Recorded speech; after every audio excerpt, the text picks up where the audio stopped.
ముఖ్యంగా ఈరోజు ఈ కార్యక్రమానికి ఏర్పాటు చేయడానికి కారణం డాక్టర్ సందీప్ గారు పనిచేసినటువంటి 5 సంవత్సరాల కాలంలో ఆయన పనిచేసిన విధానం, ఆయన కష్టపడిన విధానం అందరికీ తెలుసు. 19 కేసులు ఆయన పెట్టించుకుని భీమిలిపట్నం నియోజకవర్గంలో 5 సంవత్సరాలుగా ఆయన పనిచేశారు.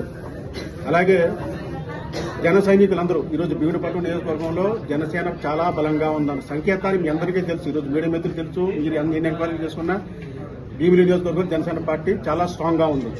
అలాగే ఇక్కడున్న నాయకులు ఇక్కడ 5 సంవత్సరాలు పనిచేసి ఇన్ని కేసులు పెట్టుకుని ప్రజా సమస్యల మీద పోరాడి అన్ని చేసిన నాయకులు వదిలేసి ఈరోజు మాకు భీమిలి టికెట్ కావాలని చాలా మంది వస్తున్నారు. డబ్బులు సంచులు పట్టుకుని వస్తున్నారో మాకు తెలియదు. కానీ భీమిలి ఇంతమంది చేసిన పరిపాలన అందరం చూశారు. ఎంతమంది నాయకులు ఎమ్మెల్యేలు చేశారు అందరం చూసాం. కానీ భీమిలిలో ఉన్న ఒక్క సమస్యను కూడా తీర్చకుండా భీమిలిలో ఉన్న కొండలు దోచేశారు, పుట్టలు దోచేశారు, అన్ని దోచేసి మళ్లీ ఈ రోజు మాకు భీమిలి టికెట్ కావాలని చాలా మంది నాయకులు వస్తున్నారు. మేము దయచేసి తెలుగుదేశం పార్టీ అధిష్టానం మేము కోరుకుంటున్నాం. అలాగే మా జనసేన పార్టీ అధినాయకులు మా పవన్ కళ్యాణ్ గారు కోరుకుంటున్నాం. అలాగే బీజేపీ నాయకురాలు కూడా మేము కోరుకుంటున్నాం.